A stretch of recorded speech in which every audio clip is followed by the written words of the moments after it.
Hello, guys. Welcome to Pink Sock Podcast. Welcome to Pink Sock Podcast. We are a little late because of technical difficulties. So thank you for bearing with us. Our episode today is brought to you by AudioVein Entertainment, where you can find all your music news. No bullshit music news. You can also go, if you enjoy gaming, you can check out Romo Gaming at twitch.tv/Romo2968. And our other sponsor is the gentleman who did our logo, Unlucky 13 Art, at allmylinks.com/unlucky13. And today it seems a little odd because me and Tony are together, but also if you take a little look over here, we've got Dave. How you been, Dave? Oh, I can't complain. Can't complain? No, not really. This nice 4-month vacation it's been a vacation, I guess. It's just been a vacation. Yeah. It's been fun. Yeah, a lot of staring at the ceiling. Lots of regret. Lots of sticky gym socks. Lots of furious masturbation. Yeah, furious genital pounding. And I've watched Netflix. All of it. all of it. Speaking of Netflix, I have discussed this with every person I've had on the show because it just has been brought up. Since you said Netflix, they are making a Tiger King movie. Who would a live action movie All I've heard. Yeah, who would you have play who? Well, I've never watched Tiger King. I have no interest I in thought it. you've watched all of Netflix. That's the only thing I haven't watched. What? You don't like meth heads with tigers? Yeah, that's the last thing I want to be doing is watching like meth heads and tigers. Like I watched clips here and there, and it's These people exist. I know these people exist, man. I'm from West Virginia. We have our own version, but it's nowhere near as fucked up. They are real. No, but your last name is White, so So He don't take claim to that. you don't take it. just because my last name is White does not mean I'm involved with every single person whose last name is White. I went to school with a dude whose last name was White. Not related to him, obviously. I'm a white. I don't know if we would be. There's a lot of whites. I would have to look down my family tree, see if we're related. I've known you long enough, probably. It's probably looking somewhat stump-like. I have a grandma. Her name was, ironically enough, Betty White. I did. I had a grandma, Betty Jane White. My mom, if she's listening right now, she's not. She don't support me. I'm just kidding. I love your mom. But I have a grandma, Betty Jane White. She lived in Bethesda, Ohio. Have you ever traced your family tree, like on Ancestry or anything like that? I haven't. My grandmother was really big into genealogy sometime in the 80s and the 90s. I think it was after my grandfather died. She kind of started tracing it back and seeing where our family came from. And she traced it all the way back to a man named Richard Warren who came over on the Mayflower. And that's about as far back as I think she had went. Mm-hmm. I thought when I was a kid, I thought that was really cool that, we traced our ancestor back all that far. But it was only really on my father's side. My mother's side had no interest in that, so I have no idea where it came from on that. What's weird is people that are just now tuning in just see me looking at nothing because we can't see you. They just hear this great disembodied voice. It's like, God? No. Not even close. Someone that actually exists. But- Sorry. But I actually. I mean, I do have the body of a god, though. Yeah, Buddha. You want to Buddha's a god. I'm not gonna argue that. I decided back on the genealogy. I decided to trace back my family tree, and I went back to like 1880, and I'm still in Belmont County, Ohio. I had one person from Ireland. That was about it. My family came over from Germany in the 1800s, so thankfully enough, I don't have any Germans in my family that are Nazis. That would be bad. I mean, that's always a score you're looking back to. There's like, please don't be Nazis. Please don't. Score. It was early enough they didn't turn over. It's good. I actually traced back far enough to find out so far that none of my relatives fought for the Confederacy. So None of mine did. I don't think any of mine did. I did find out that my great grandfather, obviously on my grandmother's side, opened up the first general store in Boone County, West Virginia. Well, I don't know how true this is, but I did join a genealogy Facebook page, Yeah. and it was on my grandma on my dad's side, and supposedly my 13th cousin, like 13 times removed, is Teddy Roosevelt. Really? I think at 13 times. But it's not related. At that point, like, but at that point, you have more in common with a fucking banana than you do, like, Teddy I'm more Roosevelt. related to Barack Obama than I am Teddy Roosevelt. You're from Kenya? Ha ha ha ha. Where's the birth certificate? See, you know what blows my mind about that? Like, that still gets brought up once in a while. He admitted like, to it was wrong. No, not even on Baby Hands' conspiracy theories. Everybody would bring up, like, Barack Obama's father was from Kenya. He was born in Kenya. And then you just ask the question, like, who's his mom? That's some white lady from Kansas City or something like that. It's like, so she was an American citizen, yeah?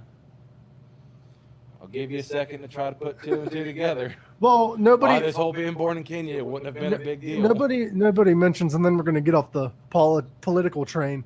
Nobody mentions that Ted Cruz is Canadian. He's a Zodiac killer. I think. The Zodiac killer. I mean, is maybe in Canadian. an alternate timeline, but like, sure. The Zodiac killer is Canadian. But I also traced back my family tree, and my great grandmother is her 10th cousin is Elvis Presley. Her 10th cousin. Is Elvis Presley? Yeah. I don't even think you're related at that point. I think like No? after second or third, maybe third cousins. It's Third not- cousins like by marriage, maybe. It's not even incest at that point. I good on you for that's where you went, I guess. Like, hey, cool. Guess what, guys? It's not incest. Like, He goes to family reunions and be like, I hope I got some third cousins up in here. That reminds me of. I don't want to feed my children with a pitchfork. That reminds me of Larry the Cable Guy. He said, my brother got all upset because he had sex with his third cousin, and he's like, well, why don't you quit counting them? But I was wanting to talk on here because we have talked about this off of camera and stuff. I was going to talk about ghosts, Ouija boards, and shit. Do you guys believe in ghosts? A possibility of spiritual beings? Sure. Open to the idea of it. Matter of fact, it's on the worldwide internet somewhere. I was on some ghost hunting thing. Mm-hmm. Buddy of mine, he and his girlfriend, they decided they wanted to go around and hit up local haunts. And they went to this, I think it's a Tunnel Green or something over there in Wheeling, looking for, see if they capture anything. And basically, it's just like a 30-minute video of a bunch of people walking around in the dark going, did you hear that? Did you hear that? And then, Keith forgetting that he tripped himself. Someone commented. Funky just said, hello, folks. Hey, Funky, we were a little late today. You might not have noticed, but yeah, we were a little late. Funkies are a fan from Bosnia. Hey there, Funky from Bosnia. Funky Bosnia. That's not bad. It's not quite up there with like Dr. John Von Finkel stuff. we should get the Fink on here. You sure you're ready for that? I don't know if you're ready for that, man. Like, I have no filter, but he has, like, absolutely no filter. Wait, Back on topic, what were you saying about ghosts? oh yeah, we just kind of wandered around like, did you hear that? Like, no, I didn't hear shit. Like the most that I heard was like listening to the top because we're in an underground tunnel. It's like that doesn't sound fucking safe. I actually on the Ouija board thing, I saw this video you can find on History Channel's website. This guy decided to find out the science behind a Ouija board, and what it is not to burst anybody's bubble, but I do believe in spiritual beings. But a Ouija board is not from a spiritual being. What it is you are holding this thing with a bunch of friends, and you unknowingly, Subconscious. with no muscle control, unknowingly are answering how you would want that spirit to answer. They decided to prove this further because they put blindfolds on these people, and she was supposedly talking to her dead grandfather. And he asked her easy questions like, when did you die? When were you born? Where did you live? And the dial kept going to blank spots. Just gibberish. Just like, what was that? oh, it was my reaching stick. Oh, but yeah, it kept going to blank spots of the board, and he asked yes or no questions, and it went like off the board, like not even. I mean, I'm still not going to own one. Why? Let's play a game of Ouija board, see who lives the longest after playing with one. I like how that comes off not so much of a, like, that comes off as a healthy respect. It's like, I might think it's bullshit, but if it's not, I ain't fucking with I have it. a hard enough time fighting shit I can see, much less shit I can't. Funky just On the off chance. Funky just asked in the chat, and I feel sorry for the people that listen on Spotify and stuff, but watch the YouTube video. It's not that hard. It's free. But Funky asked, who are you guys talking to? We were talking to Dave, the Great White. Let's dial that whole the Great White shit back, man. Like, karma's really kind of starting to catch up with us, folk. So, like, let's dial that back a little bit. All right, we're talking to Dave. You can see him. He just don't want to be on camera on his camera. Dave is the lead guitarist of Psalms of Silence, as you can see behind me, and Tony's the rhythm guitarist of that band. We don't shamelessly promote that band in here at all, but you can find them on Facebook at www.facebook.com/Psalms of Silence. Can I just point something out? We don't shamelessly plug the band as you sit in front of a giant band. Yeah, they don't have an ego at all.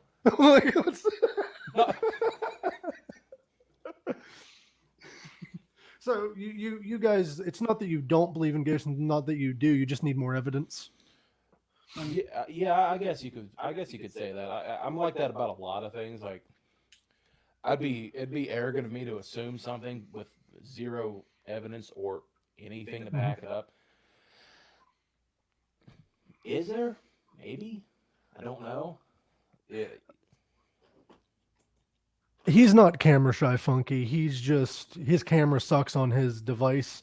And we actually was late because we couldn't get my microphone to work. I know that's a good thing, but we couldn't get me and Tony's microphone to work. You would have just heard him talking and just monologuing. Yeah, just talking. Just an hour of me monologuing about whatever Off comes camera. up. Oh yeah, That off would have been the weirdest shit. Yeah.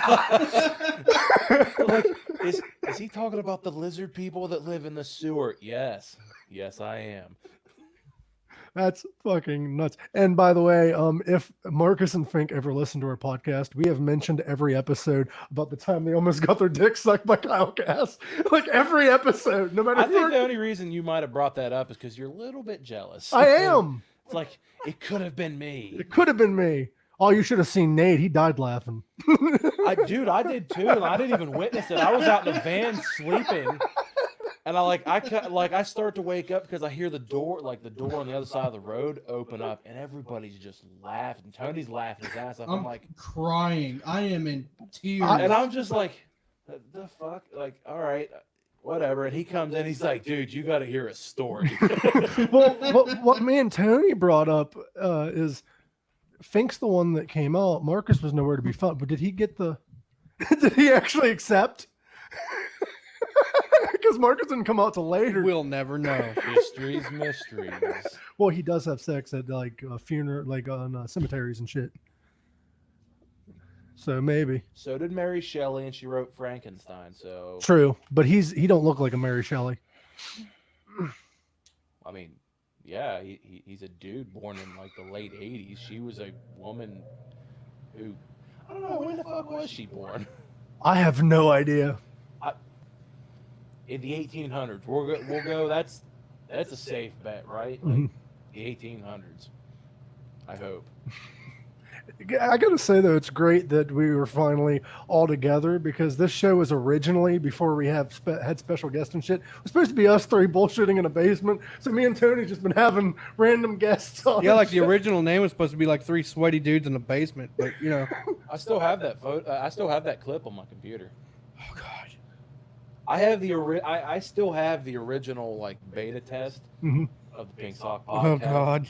complete with such classics as Clint Eastwood's a racist. Clint Eastwood is a racist. President Baby Bitch Hands. We do have a question in the chat. Shoot. Who owns the Guitar Zone? I would say Oh, over that'd there. be me. That'd be Tony's. Yeah, that. Oh yeah, those are Tony's. Those would be Tony's. Some of mine are over behind me. Some of mine are over back in the vault. Some are upstairs.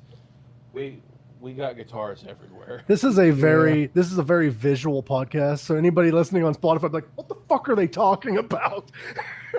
Yeah, you know, yeah, that is a good point. Like, if you don't visually see it or all, you're just gonna hear a bunch of random dudes just going like, "Yeah, I got shit over here, and over there." You know what I hate? I gotta mention this. I've listened to so many comedians, like their albums, not their video, that sometimes you can't even find, where they're like talking about somebody in the crowd or making fun of something behind them, and you But can't. you have no point of reference, right? Yeah. Like, It's because comedy's kind of like there's a lot of visual in comedy. Yeah. Like, there's a lot of like reading the person's body language and be like I tell a joke and it can be funny, but if you see me tell the joke and you see me, it's like, funnier. yeah, it's so much funnier. Like, Oh yeah. Like, I've never understood people that would buy like Robin Williams CDs and not the DVD. Like, I mean, I get it. He's I funnier. used to have an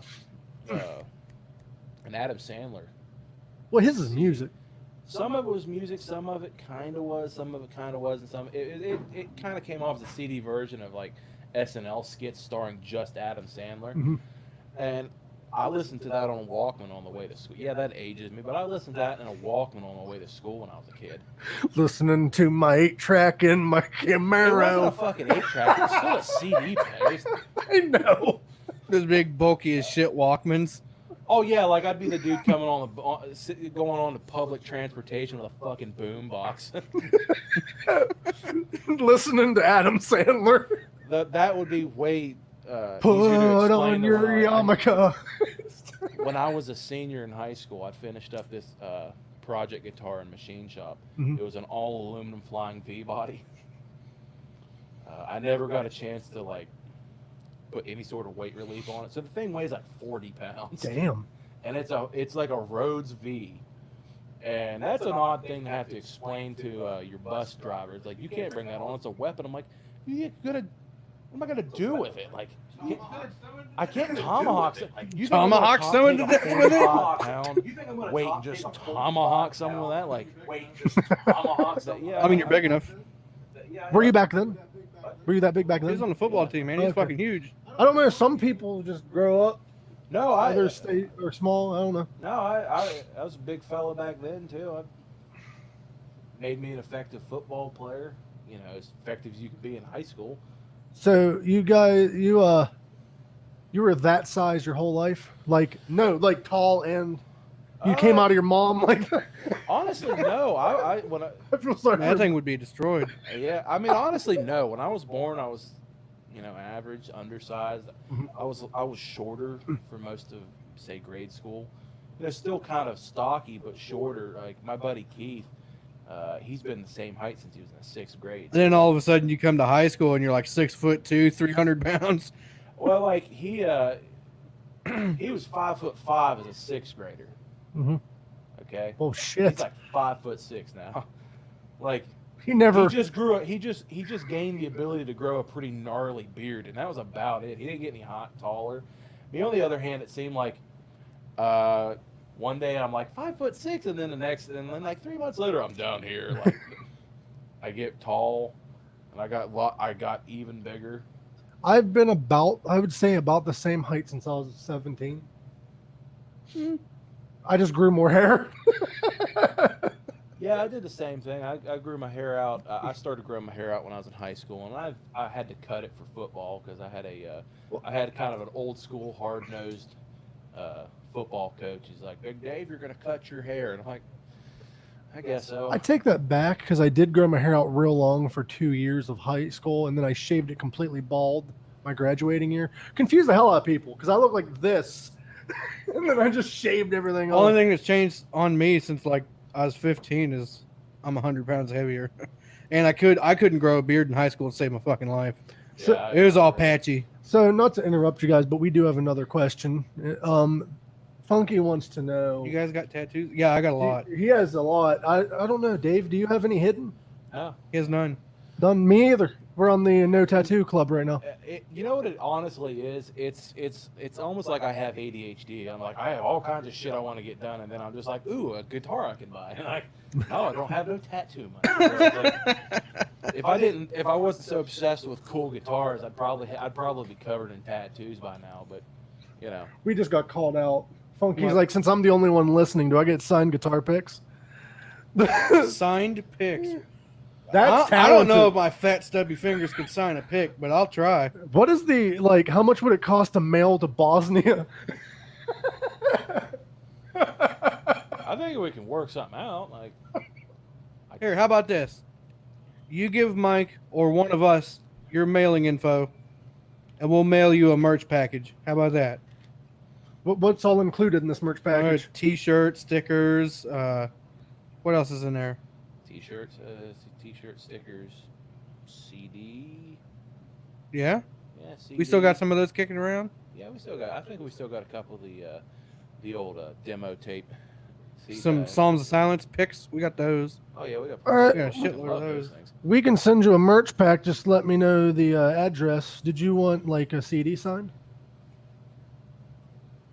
Even though it's not going to be the same singer.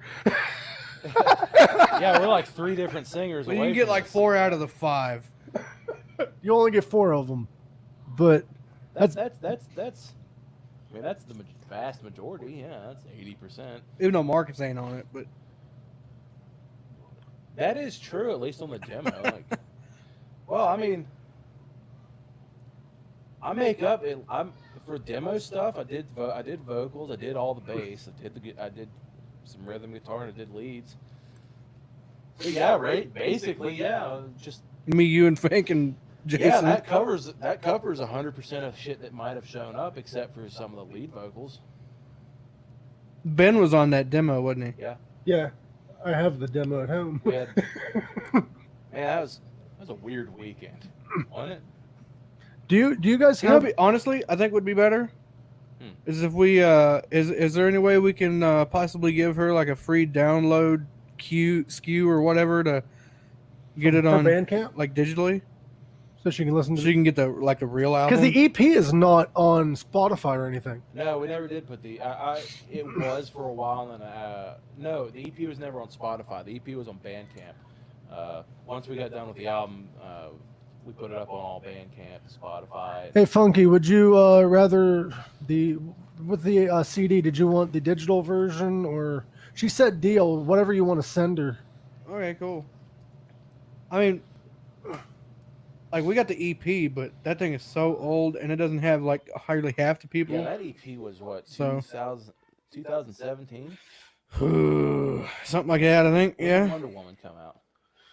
2017. I think it was 2017. 17. Yeah. It was the same year Alien. That new Alien Covenant movie came out. Yeah. Because when we all went to the theater, me and Gimli went to see Wonder Woman, and you and Fink went to see. Oh, Alien. but Funky, if you do enjoy Viking metal, if you don't want to wait till the CD shows up, you can listen to it on Spotify or any streaming service until it comes out. It's also on YouTube, ain't it? Yeah. So you The can whole listen. album's on there. You Yeah. can listen to it before it shows up, and I'll get the guys to sign that, and I'll get the address.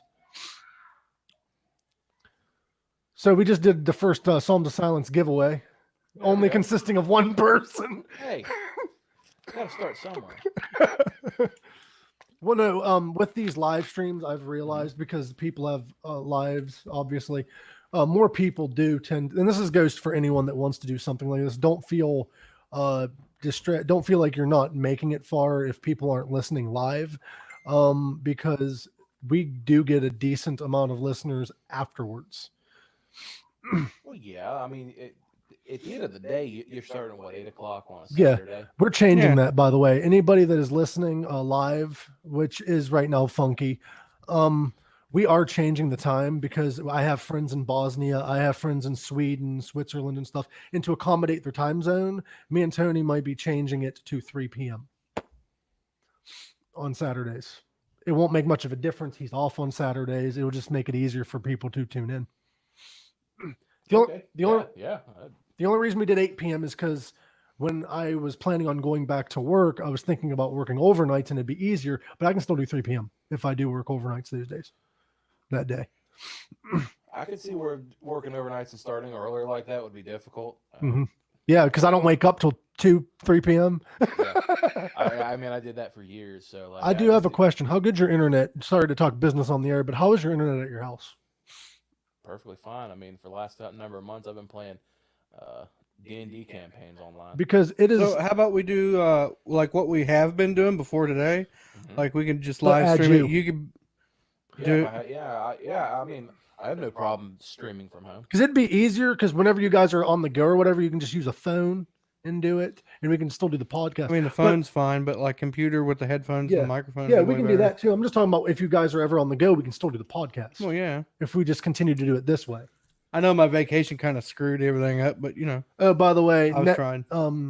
Next week, if you want to join us, we have Fernando de la Cruz coming on. Yeah, he's my boy. Oh yeah, that dude did a hell of a video for us, love man. that video, man. Yeah, so if you want to join us and talk to Fernando next week, we're going to do it like we did before this. Oh shit, yeah, fuck yeah. It's going to be me. Connor was not able to join us. He wants to, but we can't do it because we couldn't figure out the headphone situation. We wouldn't be able to hear him. Oh, he would have been. He would have been coming on the studio. Gotcha. Yeah. He lives about, I want to say 9 hours away. Holy shit. I've got friends all over. Damn. And Fernando de la Cruz is on next week. And then for the 4th of July, since it is on a Saturday, we're switching Pink Sock Podcast temporarily to Sunday that week, this 5th. Yeah, because I think trying to podcast when everybody's been drinking and are currently watching fireworks because it is at 8 p.m. They're about ready to watch fireworks. So while we're on the topic of fireworks, are you going to be that guy this year, Tony? Tony. Oh, with the again? big fuck off fireworks. Yeah. If I can catch them on the same sale, I plan on buying the Grounds for Divorce fireworks assembly, and I'm gonna need your truck. How much is? I can do that for those? on one condition. What? On that day, we haul out both of our stacks. And I plug that shit in. I get to play the national anthem. Damn. At ear-splitting levels. Are you going to play it like Jimi Hendrix style? I'm going to play it like me style, man. We could do that because we're going to go out to Rick's house. Remember Rick's? We're going out there to shoot all the fireworks and barbecue the whole fucking bit. Oh, fuck, I ain't going to haul 4 cabinets and a bunch of gear up there for that. But yes, I will go up there and watch, fire in the sky. Fire in the sky. There's some big boy stuff in that package, buddy. We're talking about, like, mortars. No, I'm talking like shit they set off from the island for the 4th of July. Also, like, the big mortars. The big shit. So that people listening, just in case they want to know, tell them what the Grounds for Divorce fireworks are and how much they are, which is the reason why they're called. Normally it's $1,500 for the package, but you can catch it on a half off deal for like $750, and the assembly package is so big you will need a truck for it. I can't fit it in my SUV or in the car or in the van. No. She's Funky did say in the chat, I did miss it. She did say that she doesn't care if it's old or not. She will still take whatever you want to send. Okay, cool. She said she'll help you guys spread the word. So guess what? You guys are going to Bosnia next year. I mean, it's better than our hope to go to Germany, but let's not talk about that. That went in the shitter real quick. Yeah, it did. Man, Now we got to reapply. Fuck. Took me 5 years to get on Walking Battle of the Bands this time. Yeah. Thanks, COVID-19. You guys should start a side project called COVID-19. Battle Swine. Battle Swine. Battle Swine. We've already decided if we start. And we're going to dress up like alternate versions of Bebop from Teenage Mutant Ninja Turtles. Yeah, I'd be all right with that. Battle swine. Yeah, battle He swine. told me about that because it came from a meme. Yeah, because uh, Black Sabbath is selling those Black Lives Matter T-shirts. People's like, they need to stay out of politics. Be like, Have you not listened to Black Sabbath? yeah, have you never Ever? heard War Pigs? Like, that's kind of a political song. I saw a comment the other day on a Tom Morello post on Instagram, and somebody said "stay out of politics," and then Yeah, he's the wrong dude that tells people stay out of politics. Like, and that he- dude, doesn't he have a master's or a doctorate in he political has science? not just that, he got he passed it with like what was that called when you pass really well in it. Flying colors? Like no, there's a term for that. Valedictorian? Yeah, he got a valedictorian in political science in fucking Harvard. Isn't that summa cum laude or something like that? No, valedictorian is first. I think summa cum laude is second. I think. I could be wrong on that, but I do believe I did read that somewhere. And when Tom Morello commented on it, the guy's like, "Well, what do you know about politics?" And Tom Morello did not even reply. He's like, "You're not even." Well, the thing is even if he didn't have that degree, yeah, I understand certain bands should stay out of politics, and I understand going from not being political to political sucks. But what machine did they think they were raging against? The toaster. The toaster. Or mom, like, fuck you, I won't do what you tell me, mom. Like, y'all kind of missed the point of that band.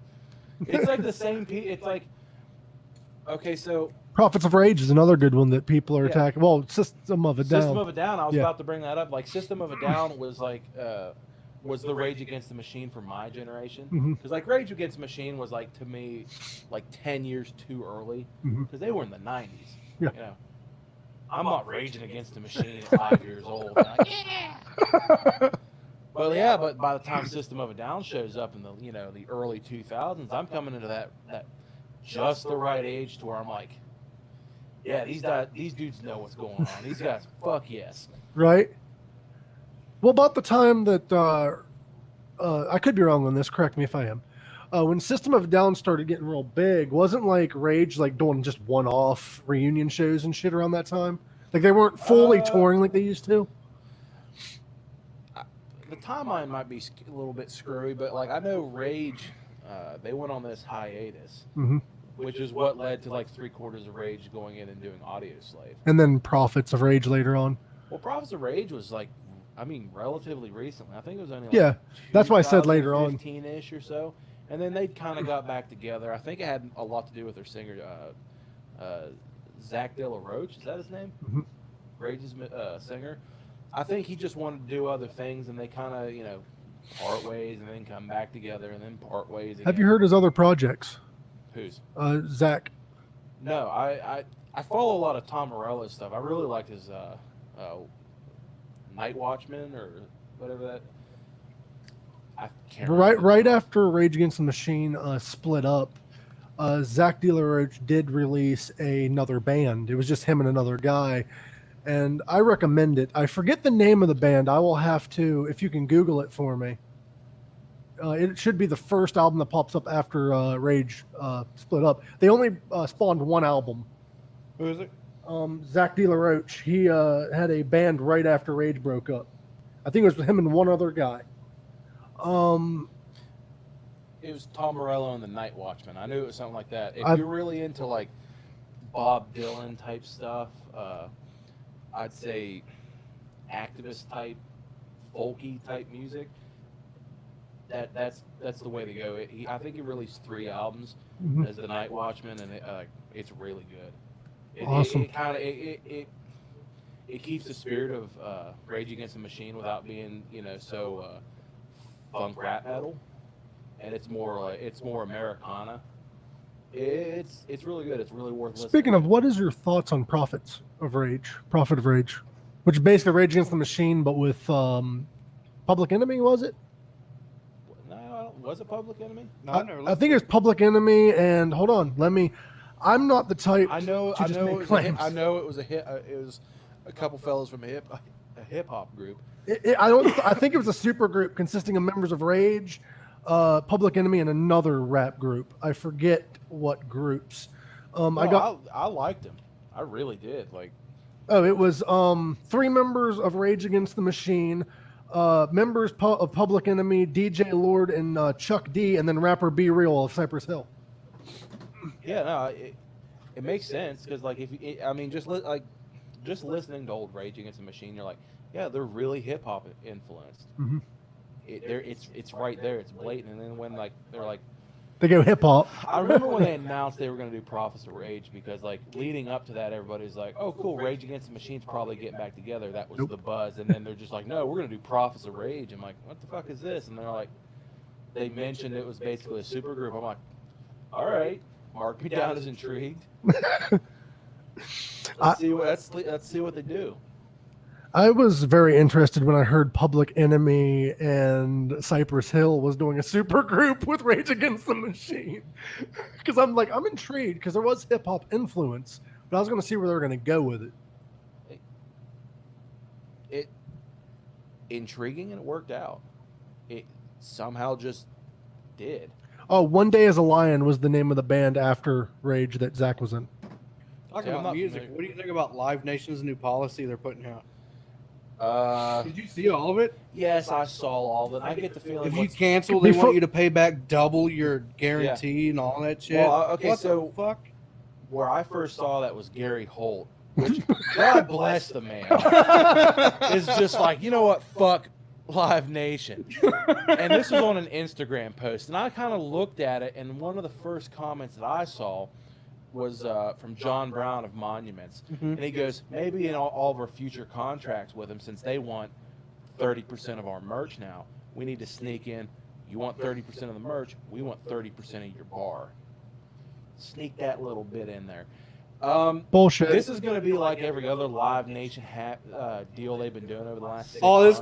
I feel like they're going to get so much backlash that they're going to have to back out of it. But dude, like, my question, come on, you make $1.2 billion last year and you're going to cry? why can't we just, if Live Nation is going to be that way, let's say Live Nation and Ticketmaster both wanted to go that route, why don't we just go the old-fashioned way? It'll be the death of live music as we know it. No, cut out the middleman and do what we used to do: buy from the venue directly or the band's on the bill. Well, here's the problem. Like, I think part of the problem is like, if I'm wrong, I very well could be, but I thought Live Nation and like Ticketmaster, like, they all Live work together. Nation, they work together for once sometimes, but like they are a third-party site. They will go through and buy tickets when they come out, and then turn around and resell them for a profit, for a huge profit. You know what's fucked up? That's why you can't go and see a concert now for what the ticket prices should be. The ticket prices should be. Yeah, you got to pay the middleman fee. You know what's really fucked up? A fourth party is StubHub. Now, Ticketmaster was like would sell tickets, but they would sell it for like $10. They'd disappear, and StubHub would sell them for $50. People was making a bitch fit out of that, and then Ticketmaster announced they have part in the stock of StubHub, so they work with StubHub to fuck people over. So they own not just a third-party company, but they own the fourth-party company as well. Yeah. Yeah, but you got places like Groupon that's selling like $30 lawn tickets for $15, right? Or you can buy from the opening act for cheaper. I mean, sometimes, dude, I've seen people wait until like the day of, which is not bright. I've seen people wait until the day of and get the things for like wholesale. Not to interrupt, I have not heard of this because I'm not really a guitar player. But have you ever played a fretless guitar? No, I have not. Fretless bass, I have. And she heard the sound is terrible. How is the sound and all that on that? Okay, so it's definitely different on a fretless bass. To me, they sound just like a bass. I mean, granted, there's no the attack is a little less metallic since you're not fretting the string against an actual metal fret, so it's a little bit more laid back. And honestly, a fretless bass just sounds like an upright stand-up bass. A fretless guitar, I always thought they sounded really cool because the only company that I've ever seen that really does it well is VGA. It's a French company. Bumblefoot famously plays their guitars, and they actually make their fretboard out of a metal alloy compound, and they sound really cool. Honestly, they just sound like you're playing slide guitar. If you've got pretty decent intonation, you have a guitar that sounds like a slide guitar without having to learn how to use a slide, Mhm. which to me, I've never been all that great with a slide at all. I'm fascinated by the idea of having a fretless, Mhm. but I can't exactly use it with what I'm doing here. That I mean, maybe as a studio tool. See me, I play bass occasionally, and I am going to try to learn guitar, but it'd be hard for a beginner to know where to players. There's still the dots on the neck. Well, on a fretless bass, because that's where I have the most experience with a fretless instrument. Hmm. Um, on the side of the neck, you still have markers where Oh like yeah. your sometimes first, but third, fifth, seventh, 12th, so on and so forth frets. So you still have that point of reference, and um, if you've got good ears, you've got good relative pitch, Hmm. you're gonna have an easier time with it. My experience, anyways. Uh, I did play a fretless jazz bass in down in Nelsonville, Ohio, Hmm. about 10 years back, and it was a fretless jazz bass, but I think it had been modified to be fretless because there was still where they inlaid the fret slots, so it looked like it had frets at a distance, but when you got up on it, it was completely smooth. Hmm. So in that case, it gave you a really good idea, like where this pitch is going to fall. Uh, I honestly think they sound really cool, and there's more fretless basses in music Fretless guitars. than fretless guitars, yes, but then you might want to realize, Hmm. uh, crap, there's a thrash bass player who plays with a fretless bass. I can't think of his name. Plays on a three string fretless. Who? I'm trying to think. Bass player for Testament. What's his name? Testament? Yeah, Oh, I don't know. He plays on. he he has he one of the things he plays with live a lot is I believe it's a three string fretless bass. The one bass player in thrash I don't know. I know because like, it's weird. I know more thrash bass players than I know any other genre. I should know this because I'm a bassist. Excuse me for a second. occasionally, I gotta go to the little boy's but, room. which bassist? They've had two. The recent one, Most recent one, yeah. since 2004, they've had Greg Christian, I think that sounds familiar. and then I might be before wrong that on was that, but, like, Steve they're- DiGiorno. Now I'm even more confused, but I'm pretty sure he's the fellow who's playing a fretless bass in the context of metal. That's weird, but interesting. It, hey, if it works, it works. I've seen a band one time that implemented upright bass into metal. I don't know if I've seen. I don't know if I've seen that. I believe the band's name. It was either metal or punk. Their name was the Necromantics. I do believe they That were. sounds like a metal band. Well, yeah, it could be punk. Like anytime I think of upright bass or anything like that, I'm thinking of stuff like Bum, bum, bum, bum, bum, bum, bum, yeah, bum. rockabilly. Yeah. What was Brian Seltzer's rockabilly band, the Stray Cats? I think they perform with an upright. Did you bass. know that Lemmy Meister, whatever the fuck his last name was, Lemmy was in. We all know him just as Lemmy. Did you know he was in a rockabilly band around the time that he died? That doesn't surprise me. He did. I mean, that dude stayed busy. Like that.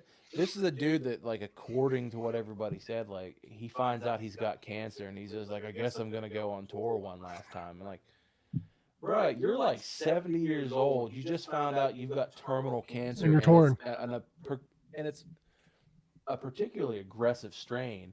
You've got like maybe 6 months left to live, and the first thing he's saying is like, might as well go out on tour one last time. Like, maybe I'd just sit at home and just be like, you know what, I'm gonna do me for a little while. Like, But he didn't want to. He didn't want to stop. And the name of Lemmy's rockabilly band, if you want to look it up, because they do have a couple albums, is the Headcat.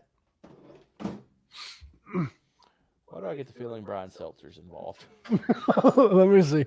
Because he's the only person He's the only person I can think of who's Nope. involved with rockabilly. Really? The band consisted of Slim Jim Phantom of the Stray Cats and Danny B. Harvey of the Rockettes and the Lonesome Spurs. Yeah, I really wasn't ready to look over and see a snake about 6 inches from my face, looking at me like, That's what Felicia says every time she wakes up. That's not a snake. That's yeah, like but an earthworm. that's a snake. That you're sitting there, you're talking about a grub worm wearing a sweater. I do my best with what I got. It ain't much, but it's honest work. It ain't very big, but I got 250 pounds of pile So driving ass behind did it. you guys start with guitar? Or was there any other instruments that you guys played with early on in life? Because I know some people started with trumpet. Some people started with like a brass instrument while they were in I school or woodwind. Was in the marching band in high school playing the trombone. I played trumpet. First chair. I played trumpet in high school. I almost made it first chair, and they made me leave because my grades were not good enough.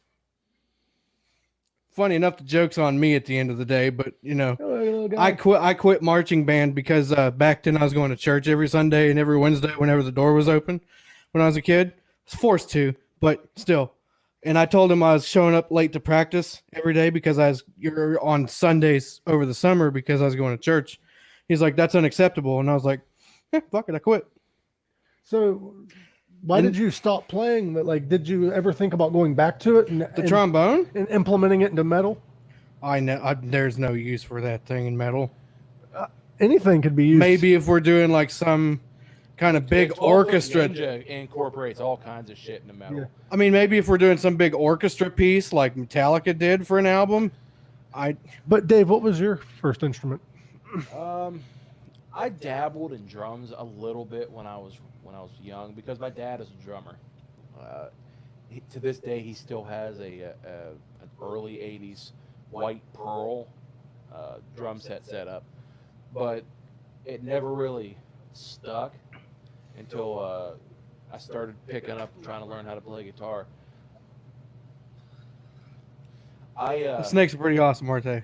Snakes are amazing. What is that? This is Alduin. He's my Colombian red-tailed boa. He grew, didn't he? Yeah, I hadn't seen Alduin since before you went on vacation. I'm gonna register him as my emotional support animal. A snake. So you can hop on a plane and freak out people like. Especially if Samuel L. Jackson's on that motherfucker. What do you snakes on this motherfucking plane? Do you play? Jesus. But back on topic. What was your drums? I dabbled in drums a little bit when I was young, but it didn't really stick at all. What are you doing? Before I was a freshman in high school, and I should mention, I've got a ridiculously musical family. Mm-hmm. My uncle was a multi-instrumentalist, plays piano, guitar, bass, just about every stringed instrument you can imagine. I've got cousins who are all guitar players and singers, and my dad's a drummer. And so I've been around it all my life, but I had no real want or need to learn how to play an instrument. And then, as they say, one fateful day, I just happened to be sitting in the living room at my cousin's, and he's plucking away on a guitar, and he's playing Over the Hill and Far, Far Away. And for whatever reason, I do not know even to this day, like, how'd you do that? Show me that. He started explaining chords. He showed me, G, D, and C, a little bit of that, and I was off to the races. And then it was like 2 weeks before I could actually sit down and play guitar because, like, while I had a guitar kicking around the house, it wasn't. My uncle happened to have it. He was kind of taking care of it because my parents split up. We moved half of her stuff out, and it got lost in translation and all this. And he ended up with my guitar, and I had to hunt it down. And so it took like 2 weeks before I could actually sit down and try to play. And then it was every single day for hours a day. I would just sit there and play because I was obsessed with this. Do not understand how that all happened because when I was a kid, I'd only be into something for like a week, and then it'd be And something then just else. throw it away. Well, no, not throw it away. It was just like, this week I'm really big into trains, or then the next week I was really big into dinosaurs, and then I was like that all my life as a kid, and as I got older, it's like eventually the shit was gonna stop spinning. It was gonna land on something. So like guitar just seemed to be what it was, and I'm sitting there. I think at this point, like in an alternate universe, that shit spun around and landed on like dinosaurs or some shit, and I'm a paleontologist. Speaking of paleontology, I'm a little off the camera. Speaking of paleontology, I was watching the Joe Rogan Experience the other day, an episode, and apparently there's a group of people, almost as bad as Earth is flat people, that believe that dinosaurs are fake. Yeah, Christians. And they are planted there. No, they think that these people think dinosaurs are fake. It's a hoax Because it wasn't in the Bible. because of what? Yeah, they think the devil put dinosaur bones there to test their faith. It's weird because my mom's a Christian and my family's Christian, but they're not. I don't know if you can see the look on my face, but it's just bewilderment. But they're not that. My parents aren't that crazy. Neither is any other people that I think are Christians. But it's weird that there's certain groups that just don't want to believe fact. Quit. Uh-oh. Is he?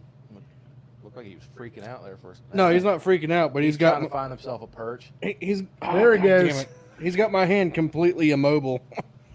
Hey, what a dickhead. He's strong.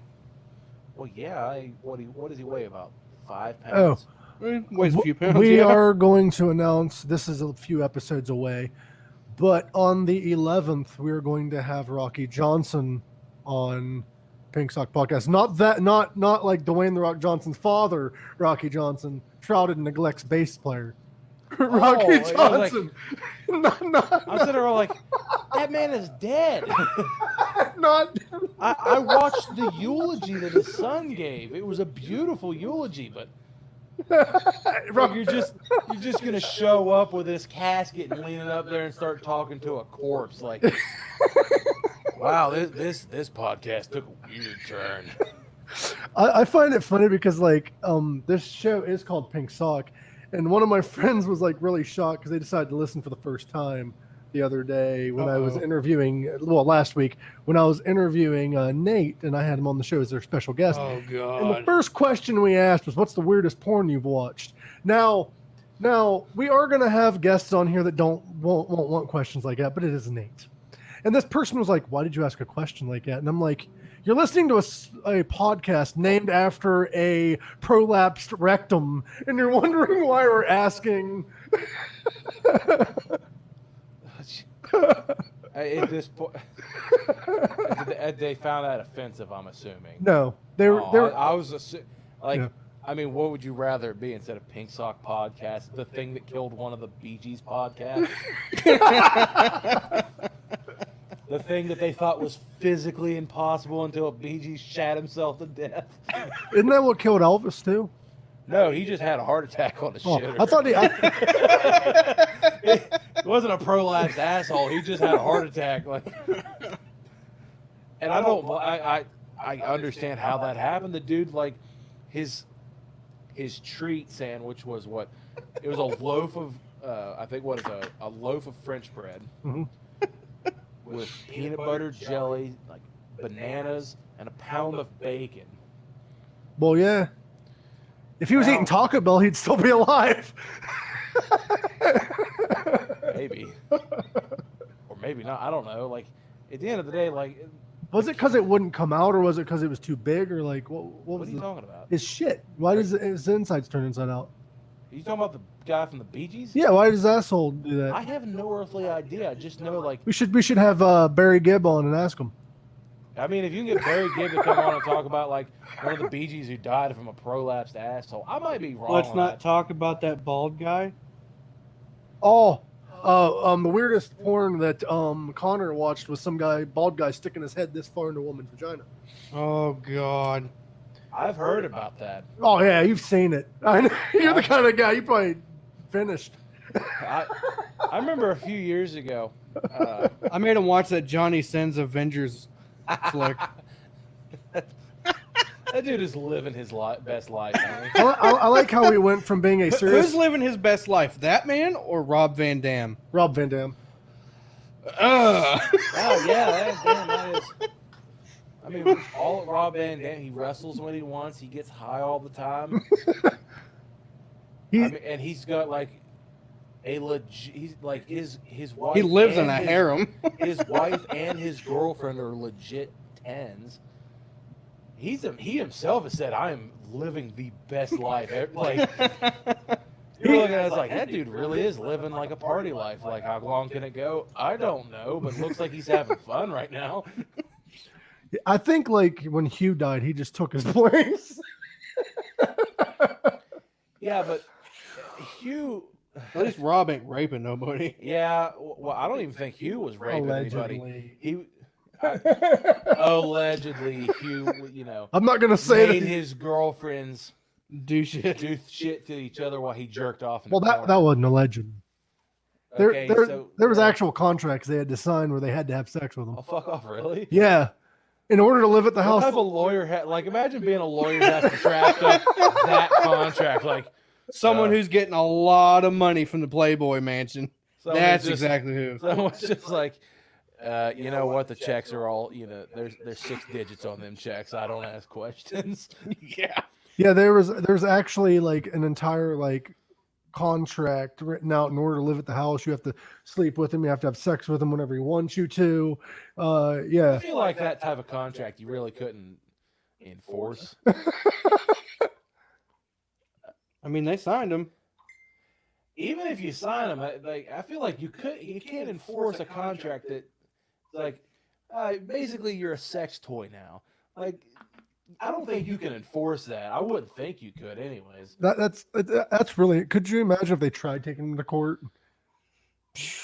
Well, I mean, for one, money always wins. So, Yeah, he would have won. I mean, What do you think about Playboy not doing nude pictures anymore? Just articles now. I don't really care. They quit doing it. I don't have to jerk off in a time machine anymore. I got Pornhub for that. Yeah. Like Playboy was cool for Grandpa.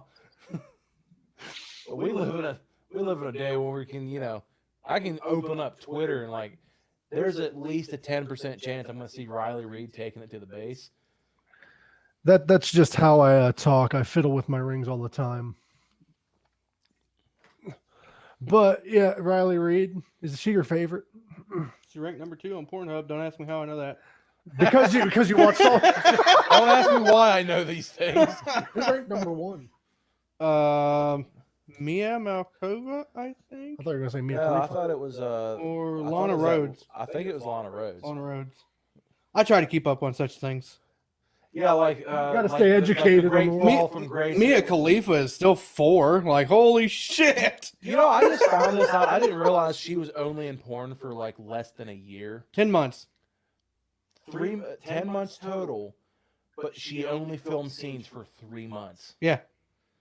And she's still That like, blows my mind. I'm like, how many scenes did she film in 3 months? Like, she took a lot of dick in those 3 months. I'm not even going to lie. I honestly had no idea that she hadn't been in porn in that friggin' long. That long. And the only reason I know that is because just oddly enough, this morning I was flipping through Instagram and I saw like she's a sports commentator. now. Oddly enough.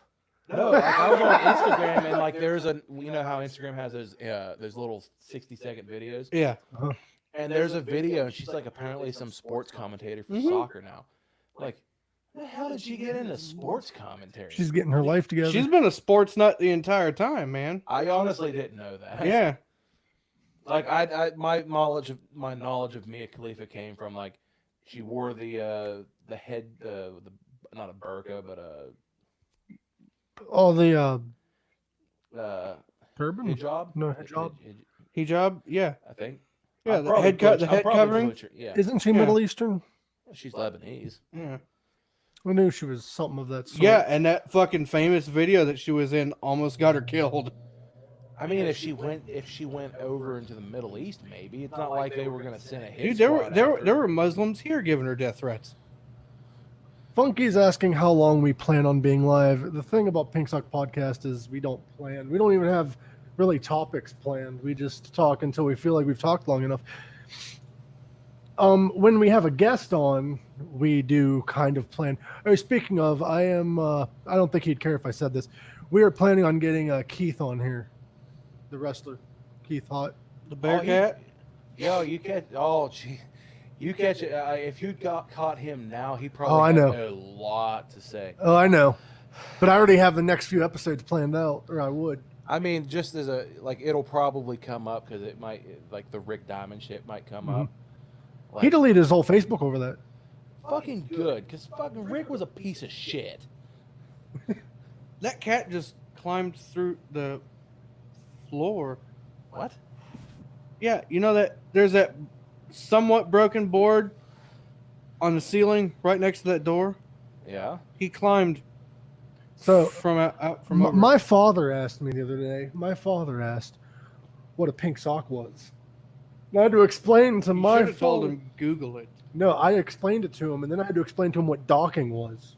Oh, 'Cause- Why did you? Okay, well, okay, let me ask. Why Where the did fuck docking did come come up? No, he said that is the most fucked up thing I've ever heard, and I'm like, you've never heard of docking, then? And he's like, what's that?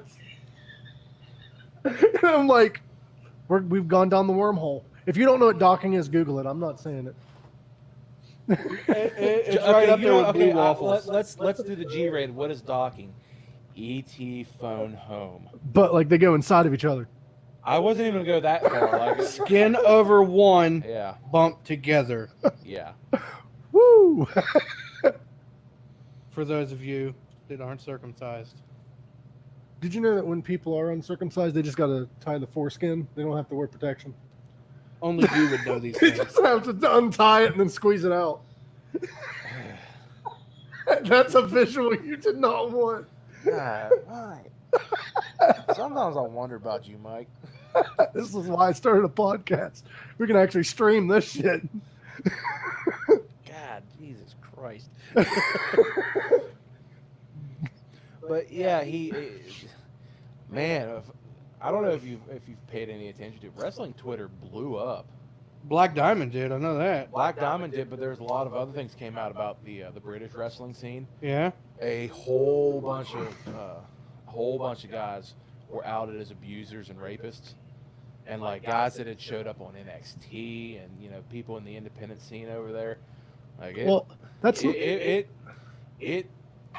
out. I mean, they outed a lot of people. I think the list was up to like 40. that's different no guys. surprise with all the.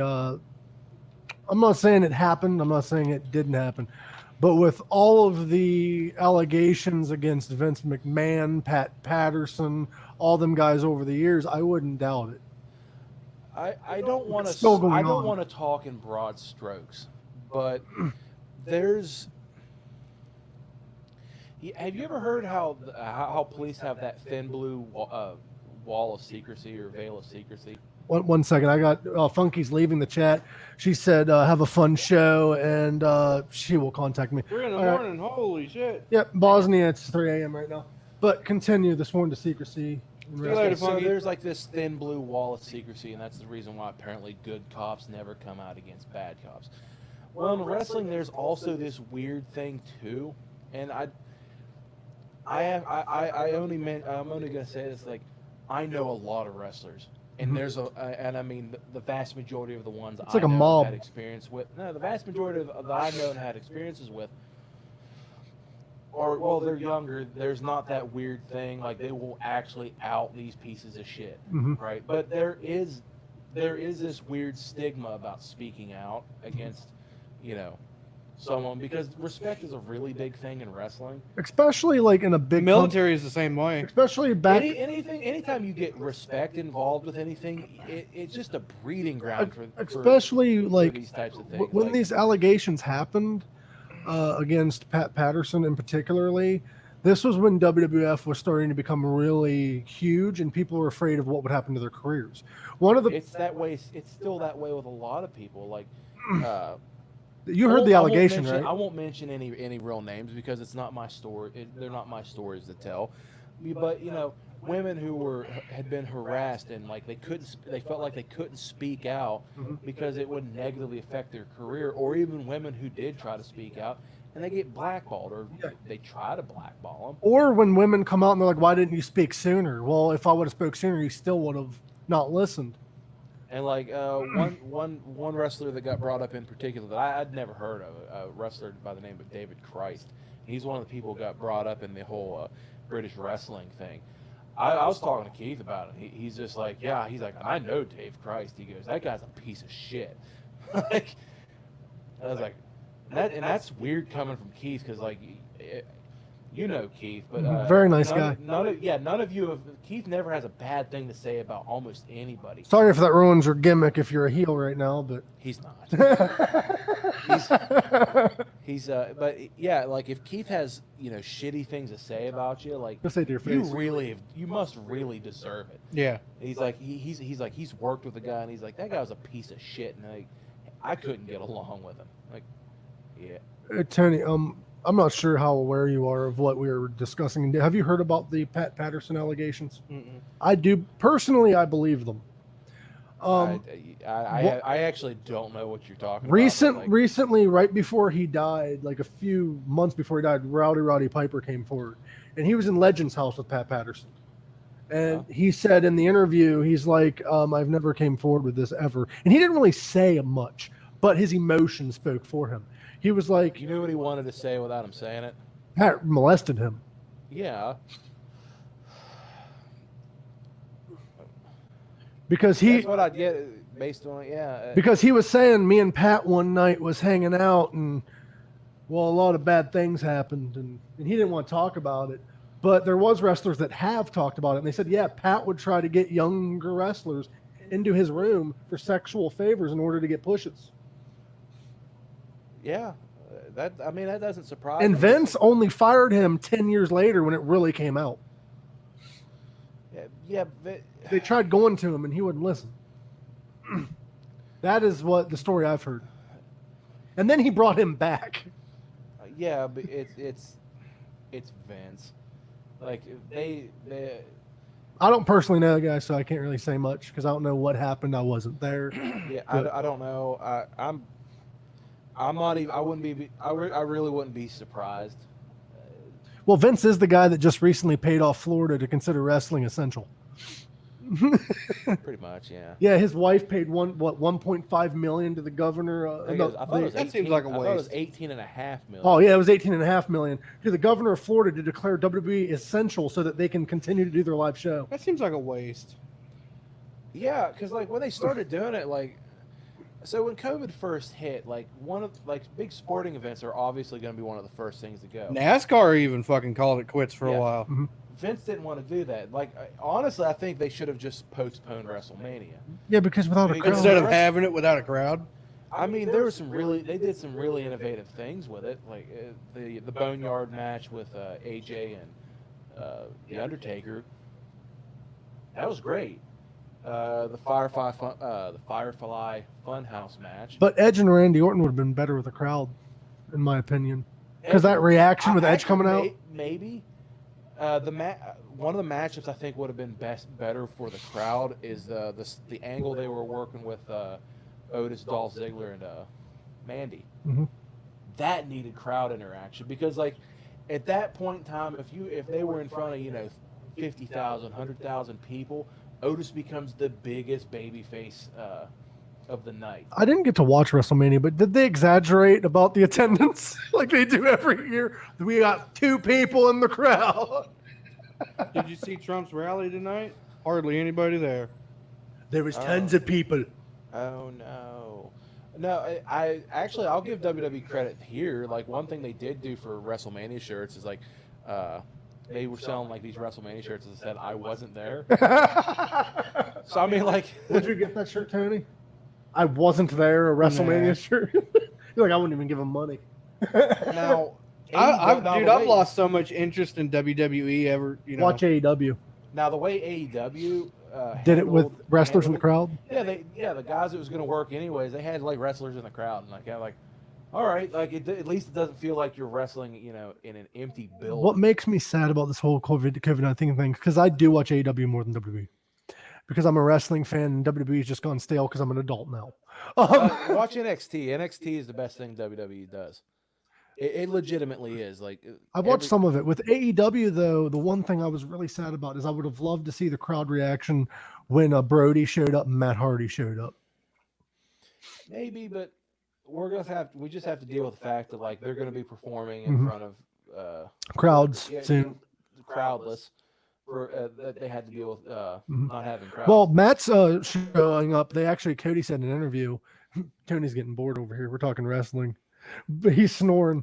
It's all good. But with Matt Hardy showing up, Cody did say that the way he was going to come out was nothing like that because they couldn't get the Vanguard and the camera angles properly with a crowd there.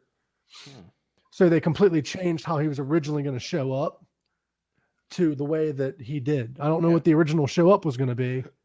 It's hard to tell. I mean, like it's wrestling at the end of the day. Like they might have had the best laid plans, but like 10 minutes before it's supposed to happen, they might have to come up with something on the fly. Like what's weird? It's just wrestling, man. Am I the only one that doesn't like the hypocrites that are against AEW when they say Matt Hardy going from here to here to here to here stupid, but when the Undertaker does it all the time, it's fine.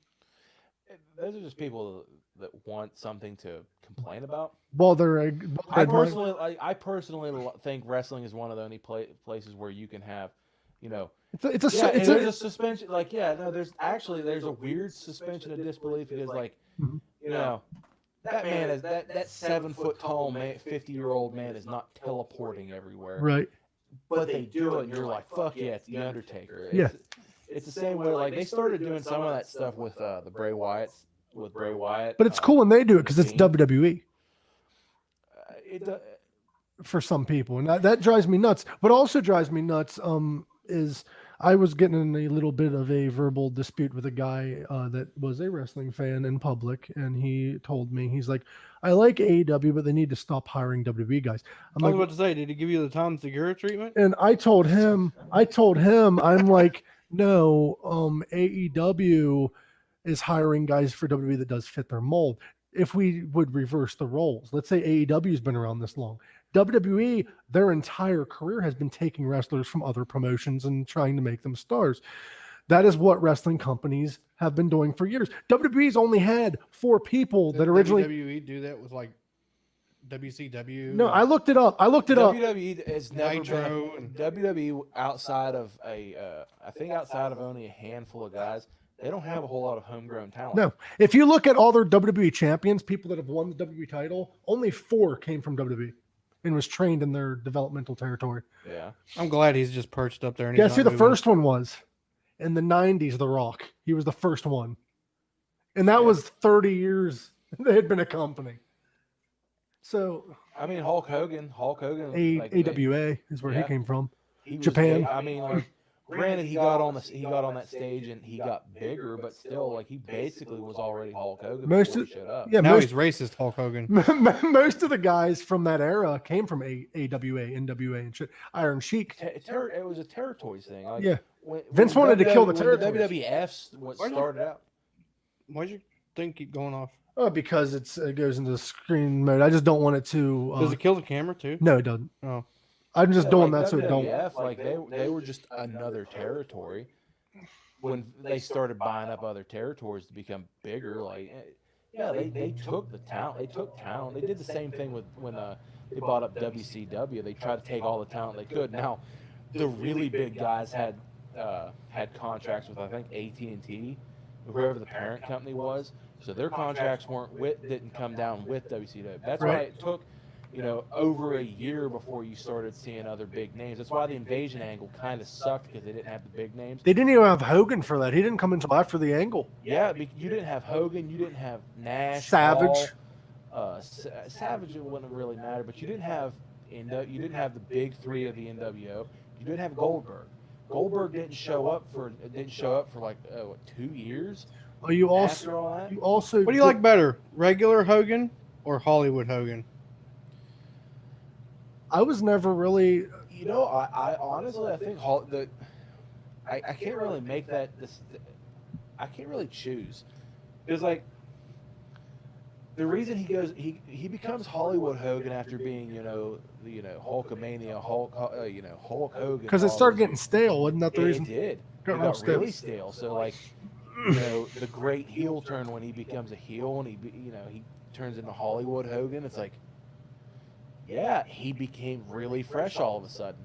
Like I remember a few years ago when like Cena was still working full time, and it's like you got this weird push pull from the crowd. Like the crowd didn't buy into him because he'd been Superman for a decade. Like they want to see him do something else, and it's like they want to see that mystical heel turn. But like you're living in a time now. They never where, did that, did they? No. John Cena started off heel, never went back heel after he turned face. Yeah, pretty much. The only time he ever turned heel was when he was at WrestleMania doing a rap thing, and he mentioned how WWE would not let him go heel. That was because he came out to the Thugonomics song. Yeah, Didn't he start doing that again? No, just What? once. It was a He one-off. just did it. He did it that one WrestleMania. It was with Elias, I think, wasn't it? Yeah, because Elias was trying to call somebody out, and John came Yeah. out, and John was wrestling Elias, and then the Undertaker came out, Yeah. and then beat John Cena. Because that was that big spew where John didn't have a moment. You at think The Mania. Rock will ever come back He has several times, but not in a full-blown wrestling match since Cena. for another like WrestleMania bit? No, I think he mentioned He might host in the one. last. Yeah, I think within the last year he said he mentioned he's retired from in-ring performing. You- Really? You want to get a really good laugh? Hulk Hogan went to Vince and Triple H 2 years ago and was like, "I got an idea, brother." And Vince is like, "What?"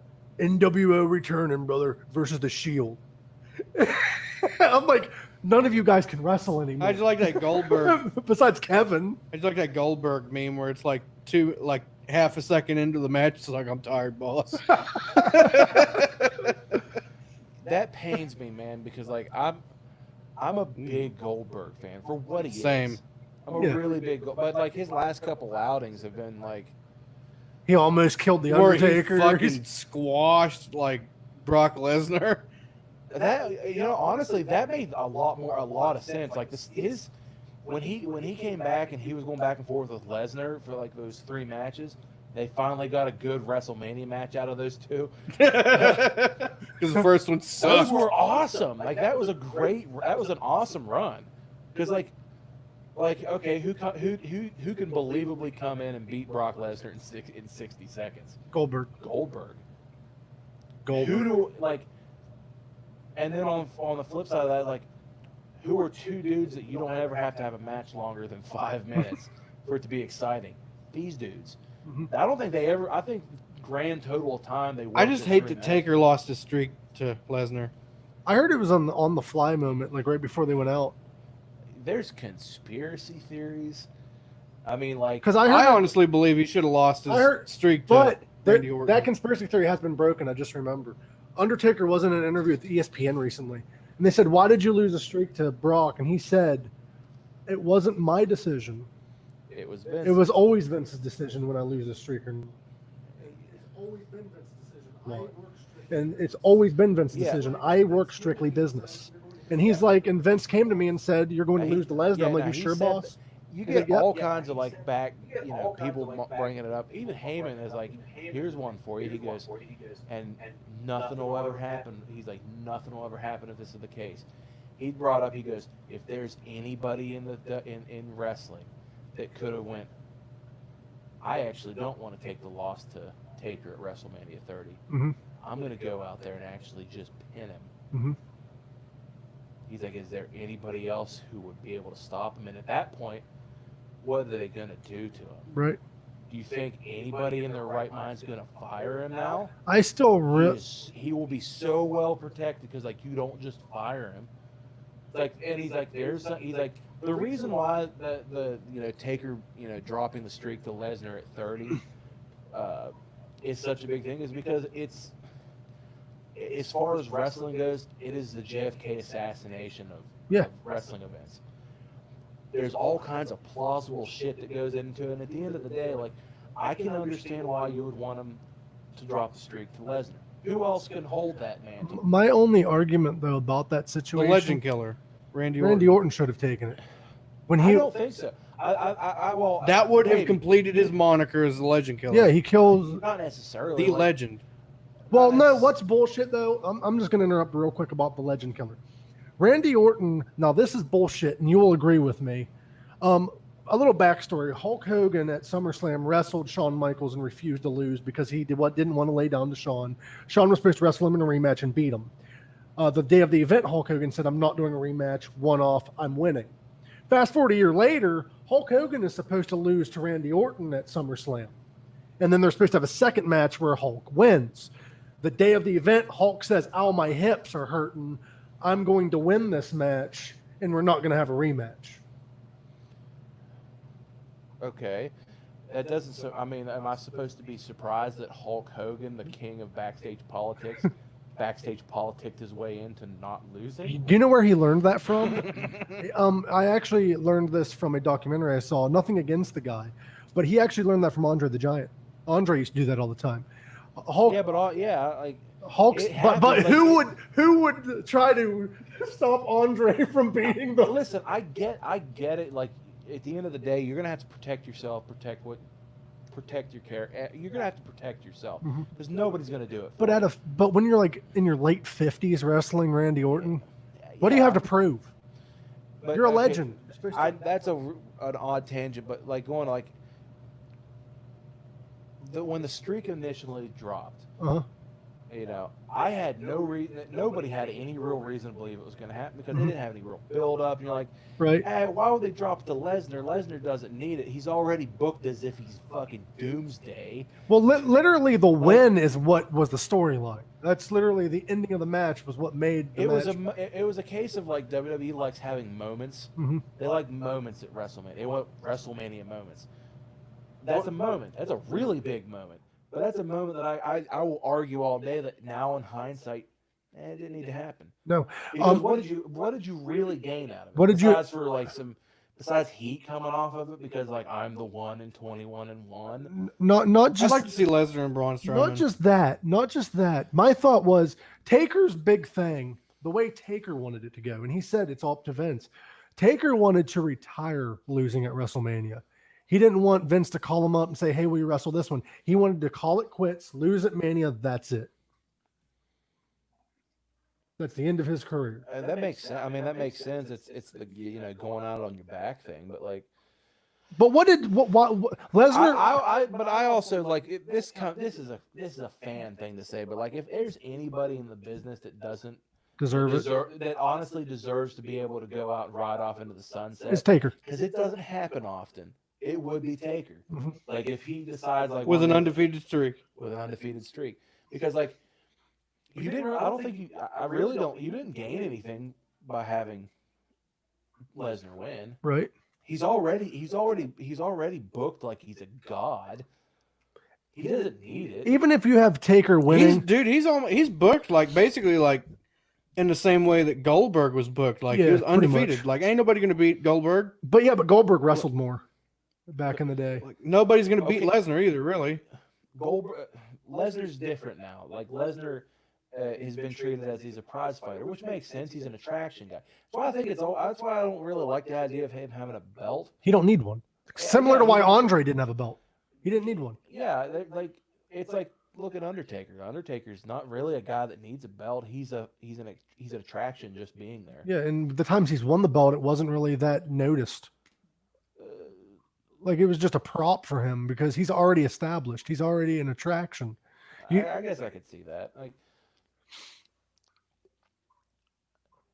But WWE's championship right now kind of reminds me because they flip flop so much. I don't know about now, but last time I watched, that it reminded me of like 2001 WCW when they just kept like giving the belt to somebody else before Lesnar was holding it for a year. Yeah, and only. Yeah, the Lesnar thing is weird. Lesnar is like a. I don't think he ever needs a belt. Mhm. They're gonna put the belt on him because he's Lesnar.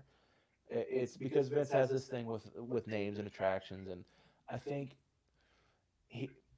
I'll give you this example. Vince's weird obsession with names. Mhm.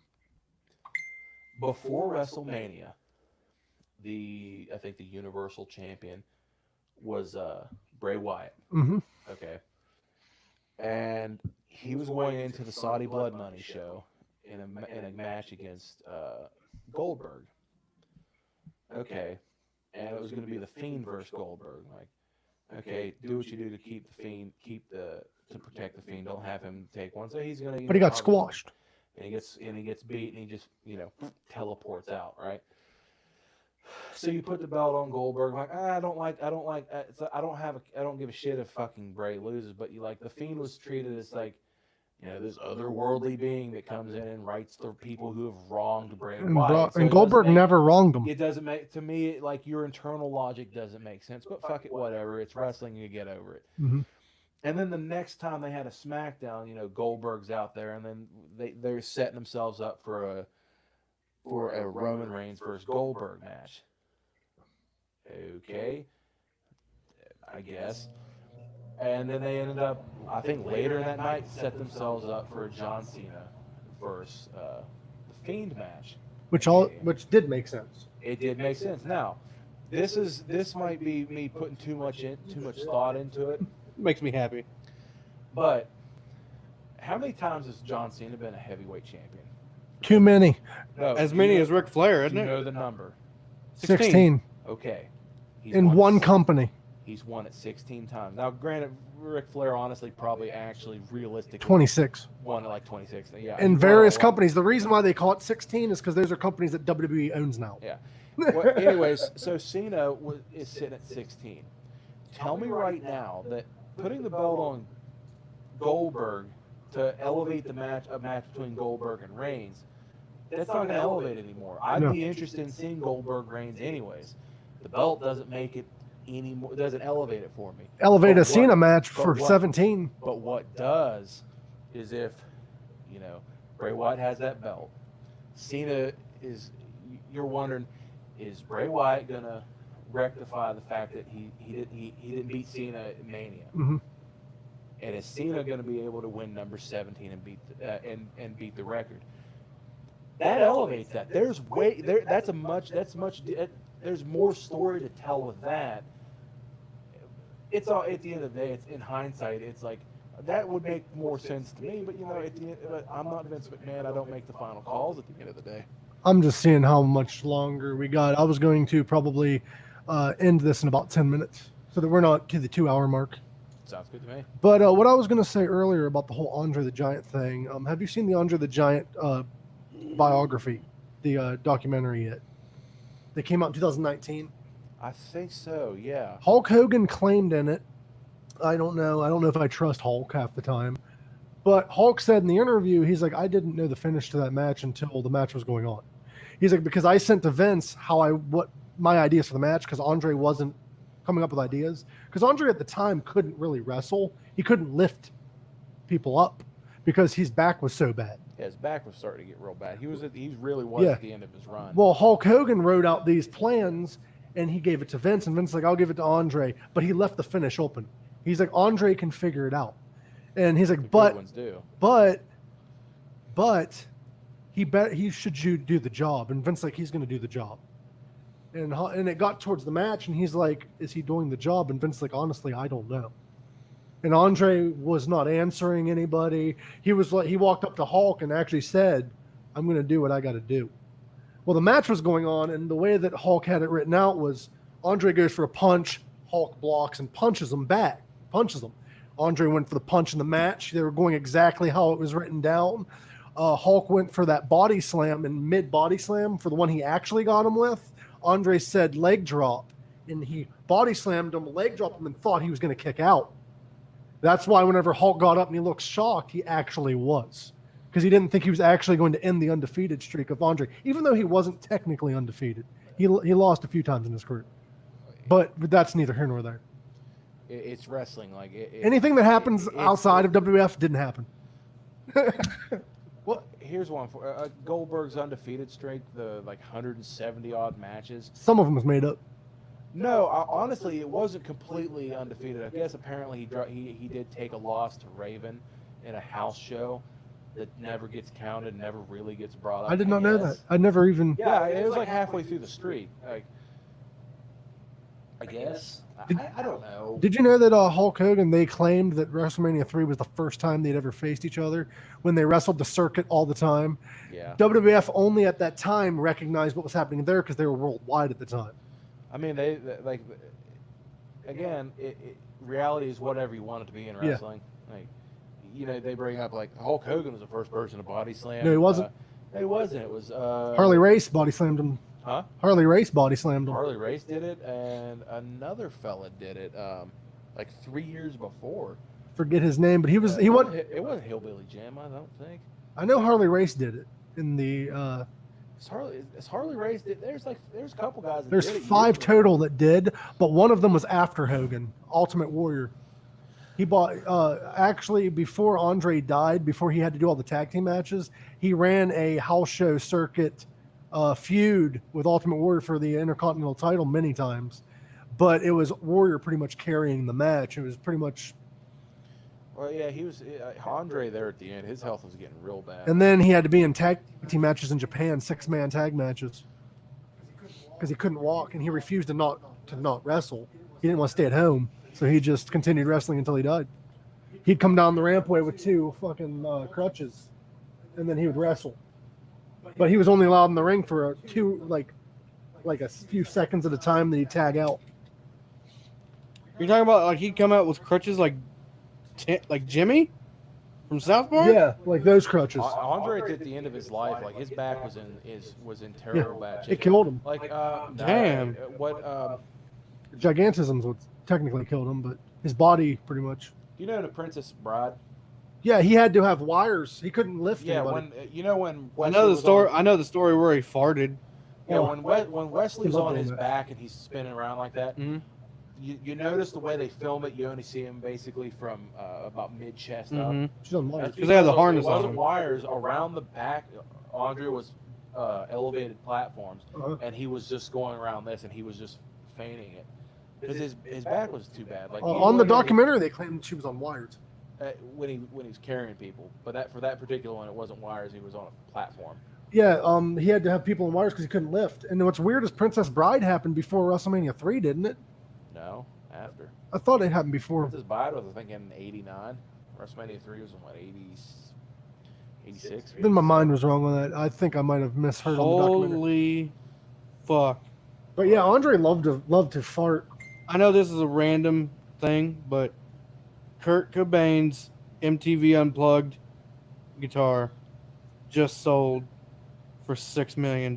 Jesus, I thought his daughter gave that away to like Courtney Love's ex-boyfriend or something because she tried killing him over it.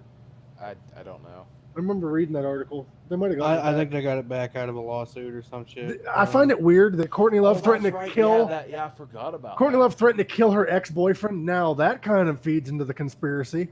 We can talk about that next episode if you want, Dave. I don't even say that ain't no fucking conspiracy theory. Like That's about as much of a conspiracy there's a theory really as good Carol documentary about it Baskin called killing her Soap and husband. Mhm. I've seen that. Where even the guy investigating he was missing said that she killed him.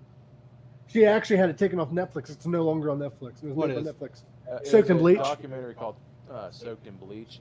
Listen, that conspiracy is about as much of a conspiracy as Carol Baskin feeding her husband to a fucking tiger. Oh, She did it. The police They did department recently said that she absolutely, if she didn't do it, somebody killed that man. But they, due to what is that? When the time runs out of solving shit. There's a statute of Yeah. limitations on murder.